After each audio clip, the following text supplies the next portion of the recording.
So today's reading is from the first letter of St. Paul to the Corinthians, quite a famous reading, the Canticle of Love, right?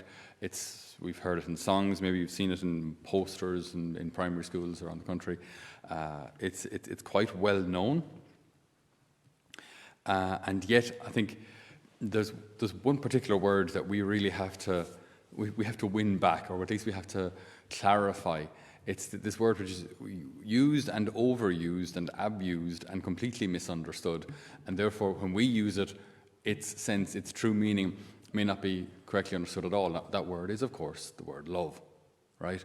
The word, it's used all over the place. It's used in songs, used in movies, it's used in slogans like love is love and all this kind of thing. And then we may actually miss the point of what love is, or at least what a Christian understanding of love is. Because it's quite easy, or it's quite politically correct, or it's quite popular to think that love is whatever you want it to be. Love is whatever you want it to be. You make it up. So if love for you is a feeling, that's great. If love for you is a drug, that's great. If love for you is intimacy, that's fine. And it's with this kind of approach that we have to life today, where everything is defined by us, where I define my own rules for everything, we do the very same to love. And the consequences of that are catastrophic. Right? It's not that things don't go so well when love is misunderstood. Love, if misunderstood, right, leads to catastrophic families, society, and a world that has no idea who it is, where it's going, who God is, right? So getting this one simple word wrong changes everything. Because if I don't understand what love is, and I don't understand what I'm created for, if I don't understand what love is, how on earth am I going to treat my girlfriend, wife, children? How am I going to treat them right, as they deserve?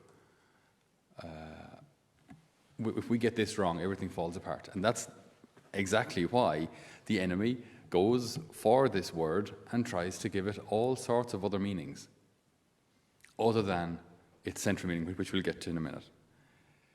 So if I've all the eloquence of men and of angels, but speak without love, I'm simply a gong booming and a cymbal clashing. So even if I'm really smart and a really good preacher, and I'm very eloquent, whatever that, as a priest or in any other sphere of life, if you're a good politician, you're well able to argue your point. But if you do so without love, it's pointless. It's useless. You're just a gong booming, right? It's not musical, just a gong booming on its own, right? It's not very pleasant.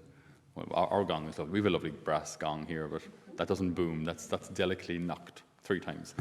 If I have the gift of prophecy, this is an interesting one. If I have the gift of prophecy, right? That's like, imagine, and this isn't like fortune telling or anything, but like being able to teach God's word, to know what God's will is. Okay, so knowing what God's will is for myself or for others, if I know that, I give to prophecy, understanding all the mysteries that there are, and knowing everything. If I have faith in all its fullness, to move mountains, faith to move mountains, but without love, then I am nothing at all. And you think, but surely, if someone's able to prophesy, surely they're going to have a few things together, like. Well, apparently not, right? If they do so without love, if I prophesy out of pride, if I preach out of pride, if I do whatever role I have within the church or within my family or within society, if I do whatever I do out of arrogance, pride, self-seeking, it's pointless. It'll bear no fruit. Now, maybe at the time it might look good, but long term, it'll bear nothing. There'll be no fruit. There'll be no fruit. If I give away all I possess, piece by piece, and even let them take my body to burn it. I mean, St. Paul isn't holding back here, right? Take my body and burn it. But if I do this without love, it will do me no good whatsoever. Okay, so the point he's making here is that love is absolutely central. Okay? If we have love right, love covers a multitude of ills. Love covers a multitude of sins. If we get love right, even if we make mistakes, love as such will compensate for it. But if we've everything else right but no love, our life is pointless. Our actions are pointless. It's all useless. So, just to cut to the chase then, What is that essential element in order to understand Christian love? Christian love is self-sacrificial. Christian love is self-sacrificial. I love you so much, I will sacrifice myself for you. And that's then how our faith then and this understanding of love, how you see how they mix, how they intermingle. Because now the cross makes sense. Because now Jesus on the cross, Jesus the God-man on the cross, God who is love is suffering. But I thought love was all about fluffy feelings, and I thought it was all about kind of excitement and intimacy and all this I thought it was all about fulfillment of my hopes and dreams and wishes. That's what I thought love was. But then you see, no, Jesus on the cross here. Love is self-sacrifice. I love you so much, I will sacrifice myself for you. And just imagine if love was lived this way by everyone. So husbands sacrificing themselves for their wives because they love them.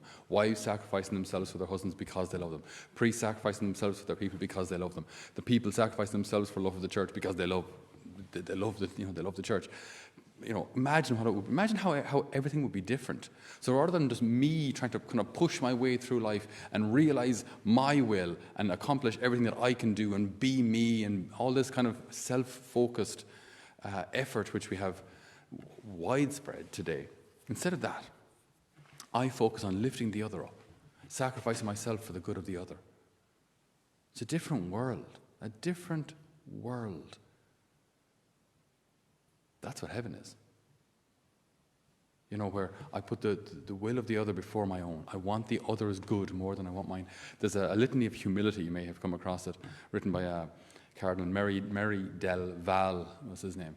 And there's one evocation or one prayer towards the end, right, which is very, very interesting. It's called a litany of humility. And towards the end, there's one that says, Lord, that others may become holier than I. Right? That others may become holier than I, as long as I become as holy as you wish. Okay? So that even in sanctity, I'm not trying to be holy. I want to be holier than caught. She did the reading there earlier. Yeah, but I want to be holier than her. Definitely want to be holier than her. You know what I mean? And this kind of spiritual competition. How crazy would that be? Instead of saying, there's God, she did the reading, she's got such a pure heart, I'd love to be as pure as her. Or we've got Teresa on the music over there, on the mixer today, and she's so giving, I'd love to be as giving as her. So rather than kind of spiritual competition, to see the virtue in another and aspire to be as giving or as loving, whatever their virtue is or whatever particular virtues they have, to aspire to be as holy, as giving, as pure, as loving as them, Not spiritual competition, but just good spiritual example. Imagine what the world would be like. Imagine what families would be like. There's so much pain caused by misunderstanding of what love is. And if you take self-sacrifice out of love, it ceases to be love, because it becomes self-seeking. And self-seeking love is use. Self-seeking love, if I love you in order to get something, I'm using you. Whatever that means, not just as regards intimate things, but in whatever way. If I love you just to get something, what do they call that? When rich men may have a somewhat pleasant-looking lady who may be like 30 years their junior on their arm. I think they call it arm candy. I think that's the expression. Yeah. So, arm candy, you know what I mean? So there's this rich millionaire, with a 25-year-old supermodel kind of thing beside it, So, okay, hopefully there's love there. I'm not judging. I don't know. Hopefully there is love there. Hopefully the reason he chose her is because he wants to sacrifice himself for her. Hopefully that's the case. But if not, it's actually use. I'm with you because you make me look good. You make me look handsome. You make me look successful.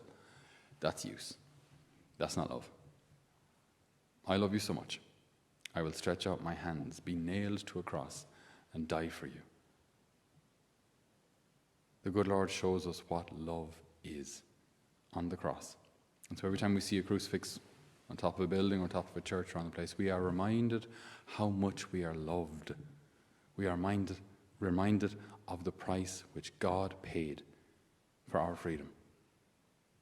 We are reminded every single time that everything that surrounds us, all the good that surrounds us, is a gift of God's love. And that heaven, where God calls us to be, where we must choose to go if we wish, is a kingdom of love, selfless love.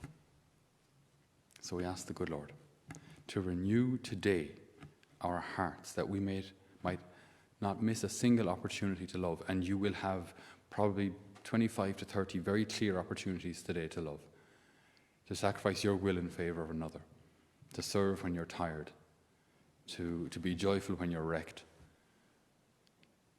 to put someone else, to lift up someone else rather than draw attention to yourself and your needs.